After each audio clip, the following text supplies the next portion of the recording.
Əziz dostlar, dəyərli tamaşaçılar, kanalda olanlar verişi bəyənin, paylaşın və kanala abunə olmağı da unutmayın. Görək Kəramət Böyükçöl Fəzail Ağamalı haqqında hansı statusu paylaşıb və burada Kəramət Böyükçöl həm də kimlərəsə sataşıbdır. Kimlərəsə deyəndə ad çəkib burada, əziz dostlar. Mirşahin Ağayevin adını çəkir. Ondan sonra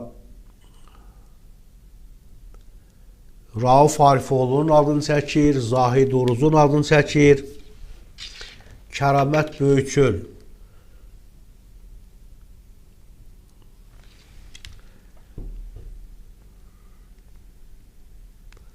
Kəramət Böyükçöl deyir ki, sən Fəzail Ağamalının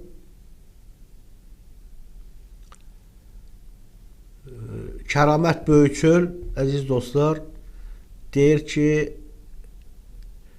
Fəzail Ağamalının 30 il saxta deputat olmağının qarşısını ala bilmirsənsə, öləndən sonra nə qədər söyürsən söy, onun heç vecinə də deyil. Burada yazıb heç bığına da deyil yazıb, əziz dostlar. Mən biraz bəzi cümlələr var ki, onları tam çılpaqlığı ilə demirəm. Yəni, bunu biləsiz. Kəramət Böyükçöl yazır. Onsuz da o, yəni Fəzail Ağamalı, bu yola girəndə lənətləri, söyüşləri nəzərə alıb girmişdi. Fəzail Ağamalının yerində olmaq istəyən o qədər adamlar var ki, qoy 30 il deputat olub, sonra da qızımı deputat eləyim, öləndən sonra da nə qədər söyürlər, söysünlər. Bu söyüşlər kiminsə vecinə olsaydı, bu günə kimi kimisə yolundan çəkindirərdi. Zahid Oruz da yaxşı bilir ki, öləndən sonra cəmaat onu necə söyəcək. Rauf da, Miriş də, o biri deputatlar da. Bəs niyə kimsə dəyişmək istəmir? Çünki söyüşlə nəsə dəyişmək mümkün deyil. Fəzailə deyilən Allah lənət eləsinlər, bu qədər siyasi məhbusa azadlıq tələbinə çevrilə bilmir. Ona görə bu söyüşlər heç kimin vecinə də deyil. Kəramət Böyükçöl yazır. İndi əziz dostlar, burada Kəramət Böyükçöl həm də kimlərin adını çəkir, mən dedim. Zahid Oruz deyir, o da bilir ki, öləndən sonra cəmaat onu necə söyəcək. Siz Zahid Oruzla Fəzail Ağamalını siz necə müqayisə edirsiniz, əziz tamaşaçılar? Və yaxud da ki, Rauf da, Rauf Arifoğlu'nu deyir Kəramət Böyükçöl. Miriş də, Mirşahini də deyir. O biri deputatlar da. Konkret olaraq burada 3 şəxsin adı var, əziz dostlar. Zahid Oruz, Rauf Arifoğlu, Raufu deyir. Miriş də Mirşahini deyir də, yəqin ki. Sizcə Kəramət Böyükçöl düzmü izah edir? Və həm də onu deyir ki, Fəzail deyir, sən Fəzail Ağamalının 30 il saxta deputat olmağının qarşısını ala bilmirsənsə, öləndən sonra nə qədər söyürsən söy, onun heç vecinə də deyil. Və deyir ki, o bu yola gələndə lənətləri, söyüşləri nəzərə alıb girmişdi. İndi dostlar, dünəndən mən sosial şəbəkələrə baxıram. Dünən də bu mövzuda biz danışdıq. İndi bu günlərdə qismən danışıram. Çox sərt tənqidlər var. Burada bir nəfər yazır Tağı Tağızadə.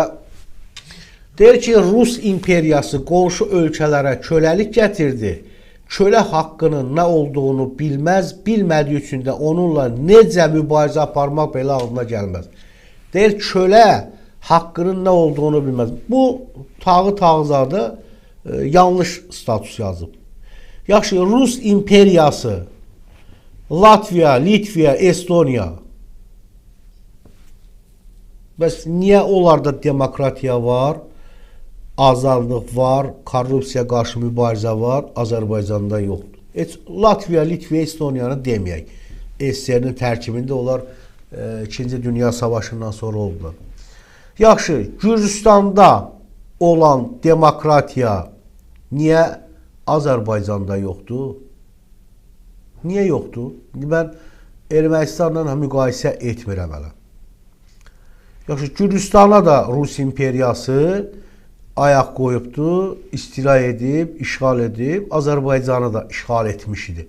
Bəs nətər olur? Gürcülər ayılır, demokratiya var, Avropaya vizasız gediş-gəliş, dünyanın, Avropanın ən aparıcı ölkələrində işlə təmin olunurlar və Azərbaycanlılar da buradan axın edir ki, hansı Gürcü gedib bu nə bilim Avropa ölkələrində işləyirsə, boş qalmış yerlərində də Azərbaycanlılar gedir. Niyə onlarda demokratiya var, səndə yoxdur? Bu əsassızdır, əsassız. Rus imperiyası.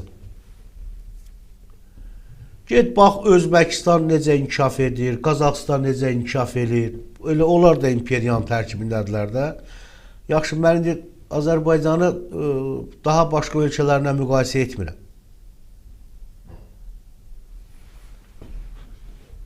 Mənim argumentim səhvdir, yoxsa düz, əziz dostlar? Çox xahiş edirəm. Yazın.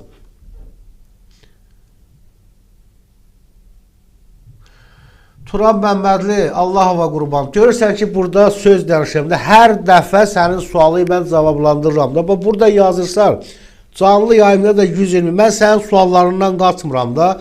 Həmişə önəm verirəm, məsuliyyətli izləyicisi çalışıram. Qoy bu təhlili deyim, keçim.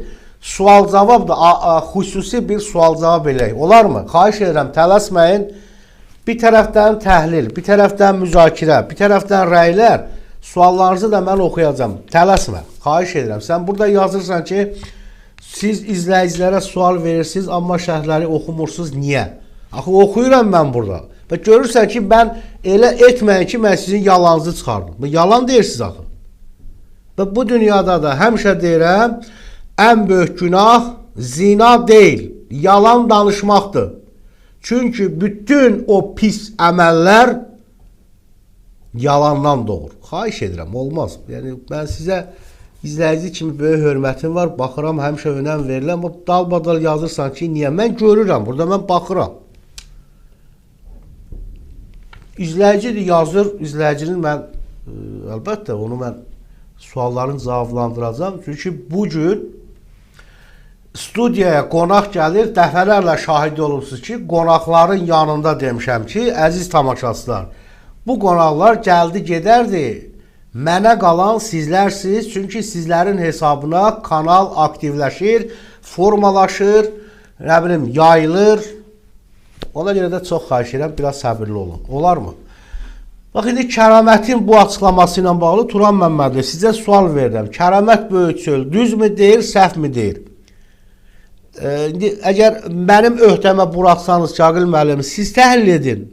Mən gözəl təhlil edirəm ki, Kəramətin sözündə həqiqət payda var, həqiqət olmayan məqamlar da var. Baxın, dünənləri Amerikanın ikinci adamı gəlib. Da vitse-prezidenti gəlibdir. Sosial şəbəkələrə baxırsan, sosial şəbəkələrə, təsəvvür edin ki, elə bil o boyda problemləri qoyublar, vitse-prezidenti arvadı belə öpdü, elə öpdü, bura Azərbaycandır, bura Qafqazdır. Axı sən, əgər sənin politologların, deputatların, siyasətçilərin əgər başı beyni varsa, orada versin hər cür addımın izah etməlisən. Bir, Qafqaza öz ailəsi ilə gəlin. Amma bax, indi əziz dostlar, dəyərli tamaşaçılar, yəqin ki, rejissorumuz o şəkili sizin diqqətinizə çatdırar. Burada hörmətli rejissorumuz iki şəkil var, onu verin. Birinci şəkil, Birinci şəkil. Təyyarədə uşaqları ilə, hörmətli rejissorumuz efirdə bu şəkilləri verərsiniz ki, tamaşaçılar da görsün. Həm də Reuters informasiya agentliyinin bir fotosu var. Logosu da odur. Müzakirələr qalıb bir qırağa. Bütün sosial şəbəkələrdə Velsin arvadı ərini öpdü, gündəm oldu. Başlayıblar bu mövzuları müzakirə eləməyə. Yaxşı. Bax, indi görürsünüz, əziz dostlar, çox adam mahiyyətin bəlkə də ya dərk eləmir, regionda hansı proseslər gedir və Rusiya bundan sonra, siz elə bilirsiniz ki, Rusiya bunu xoş niyyətlə izləyir. Baxırsınızmı?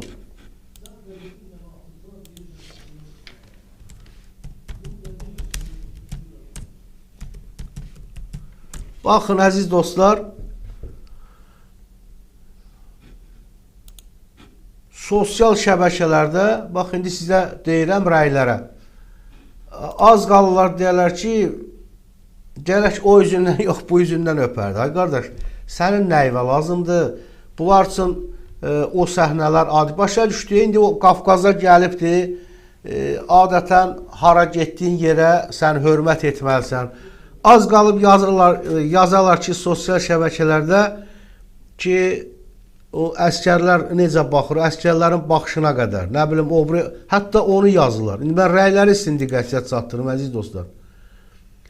Və hörmətli rejissor, digər bir şəkil var, orada onu da ver, demək, hansı şəkildən söhbət gedir. Təyyarədə uşaqları ilə gəlir. Bax, bunun mənası, çox ciddi bir mənası var. Çox ciddi mənası var. Amma yenə də deyirəm, sosial şəbəkələrdə, saytlarda Amerika Birləşmiş Ştatlarının vitse-prezidenti James David Vance'in xanımı ilə fotosu, hətta başa düşürəm, nəinki Azərbaycanda, dünya mediasında bu müzakirələrə səbəb olub. Mən orada gördünüz ki, sizə təqdim edəndə Reuters informasiya agentliyinin logosu mən orada gördüm. Və Amerika Birləşmiş Ştatlarının ikinci xanımının həyat yoldaşı ilə səmimi anları Bakı aeroportunda lentə alındı. Burada rəyləri sizin diqqətinizə çatdırıram. Demək, burada hətta burada rəylərdə əksəriyyəti bir məzəli rəylər də yazıblar. Bəzilər yazır ki, elə rəylər yazırlar ki, elə bil burada möcüzə baş verib, ailəsi ilə sağollaşır, bundan sizə nə? İndi, əziz dostlar, bunlar əvvəlki dəqiqələrdə dedim, bəzən 45 dəqiqəlik bir videonun içində 10 saniyəlik nəyisə kəsib təqdim edəsən, bunlara elə gəlir ki, yəni, videonu tam təfsilatı ilə izləmək lazımdır. Aha. Demək, burada nə yazır? Təyyarədən enməmiş Qafqazın havası qanlarını coşdurdu yazıblar. Vallahi burada əslində o sağollaşmadır. Burada tamam başqa formada. Bəlkə də vallahi mən düşünürəm ki, o da bir düşünülmüş bir addımdır. İctimai rəyi azdırmaqdan ötürü. Nə edirlər, hansı müqavilələr bağlanır, hansı danışıqlar aparılır, millətimiz üçün, dövlətimiz üçün xeyirli, uğurlu olsun. Və indi keçirəm digər bir mövzulara.